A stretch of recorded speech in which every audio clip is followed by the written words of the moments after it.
Greeting and salutations. I am Lloyd, a producer at LCD Productions, and I have come to share this new series of visual audiobooks with you, the listener, the supporter, the viewer. Together we will go on a journey like never before, fly to new heights with Project Aerospace, explore new land and cityscapes with photations, even change the dimension of time through the power of time-lapse photography from live to tape. We'll even travel beyond the mind's eye into worlds captured and generated through animation from Thumbs United daily animation series.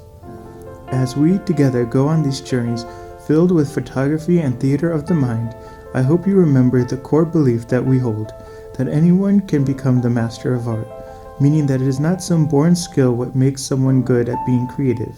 It is a desire to practice and spend time being creative that creates the master. I hope that these films, photography, and stories inspire you to set some time aside and practice some creativity. I believe if we all spend more time creating and being constructive, the world would be a better place, a more friendlier and fulfilling place. Thank you for coming. Let's begin this journey.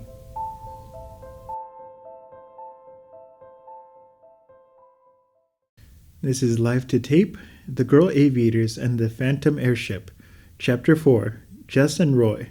Roy flung back some sort of answer and hastened out of the office. As he made his way up the sunny street outside, however, he could not get out of his mind the words of Simon Harding. After all, they were true. What could he do? Mentally, as he walked along, Roy ran over the list of his accomplishments. He came to the conclusion that the aeroplane building and flying was where his greatest strengths lie, but how was he to proceed to make money with his knowledge? At this point in his meditations, when unnoticed he had almost reached the end of the elm-shaded village street, a loud honk suddenly startled him. He looked up with his gloom vanished like a summer cloud as he saw smiling down on him from the driver's seat of the big auto which had come rolling up beside him, the sunny countenance of Jess Prescott. She was in an automobile attire and looked unusually attractive. "Oh, I am so glad to run across you," she exclaimed. "You almost did," laughed Roy. "Did what?" "Run across me, of course," was the response. "But what are you doing in town? And driving your own car, too? Where is Jimsy?" "Oh, he had to do an errand for father." "And so you are acting as chauffeur?" "Yes. Didn't I make a nice one?" "You certainly do," rejoined the lad with a great deal of emphasis. "Well, that being the case, you are commanded to jump in by me at once. I've got an errand or two to do, and then I'm driving home. We'll all go by your place, and I can drop you there." "That's very good of you," began Roy, but Jess cut him short. "It's really selfish," she exclaimed. "I was looking for an escort. I really need one. You haven't got a revolver with you, have you?" "Good gracious," exclaimed the astonished boy as he climbed into the car. "No, of course not. Whatever do you want one for?" "Why," confessed Jess as they sped along, "I'm only on my way to the bank.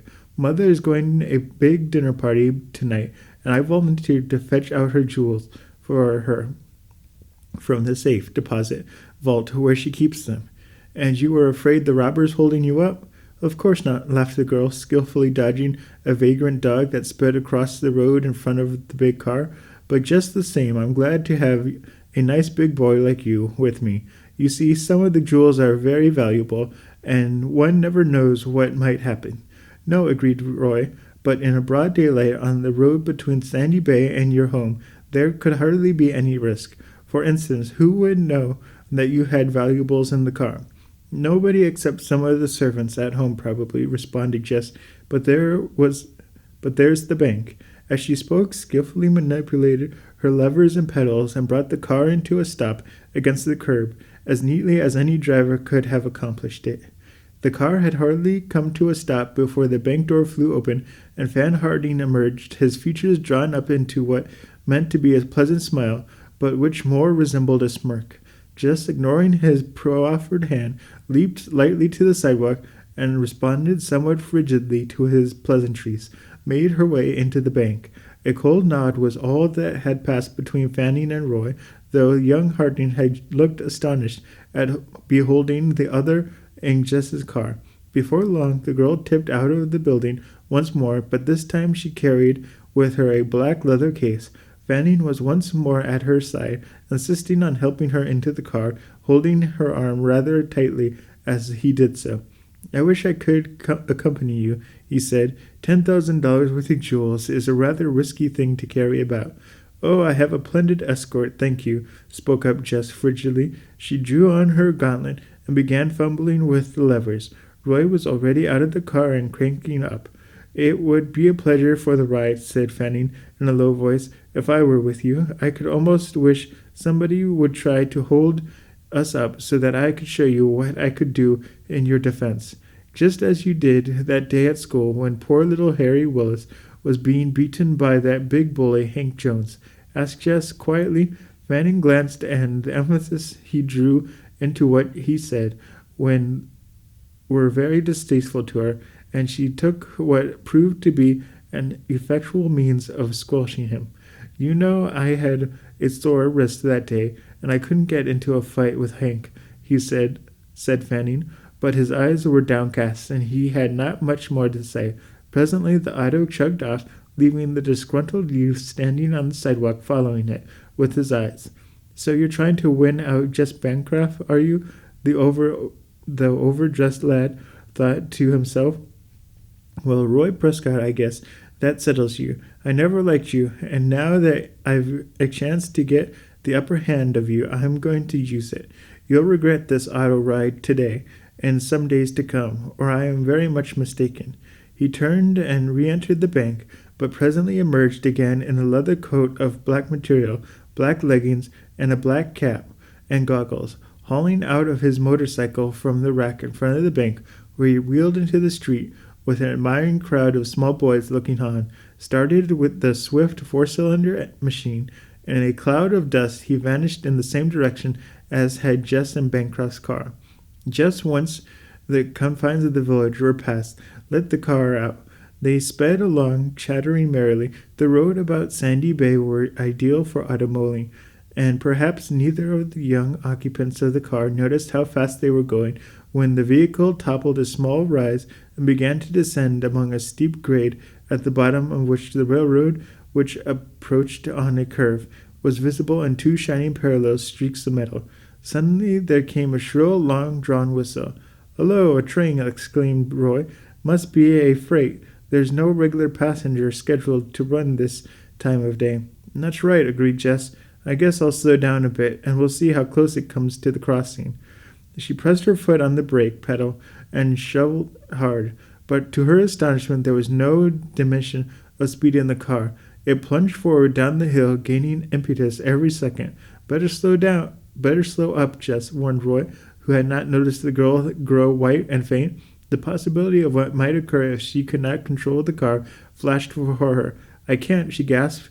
"The emergency brake," almost shouted Roy below them. He had seen a swiftly moving column of white smoke. It was the approaching train. Now it whistled once more. That meant that it was close upon the crossing toward which the car was racing at a terrific speed. I've tried it. It's jammed or something. Oh, Roy, the train." Before she could say anything more, Roy had risen from the seat and gently but firmly removed the girl's trembling hand from the steering wheel. With might and main he tried to check the car, but all he did was in vain. Drops of perspiration stood out upon his forehead. Jess, utterly unnerved, sank back in the seat and hid her face with her gloved hands. Above the roar of the old dashing car could be heard the sharp puffing of the approaching locomotive. Roy tugged as if he could tear his muscles out at the brake lever, but it refused to budge. A sort of desperate coolness came over him, but Jess, who had uncovered her eyes for an instant, gave a sudden shrill scream.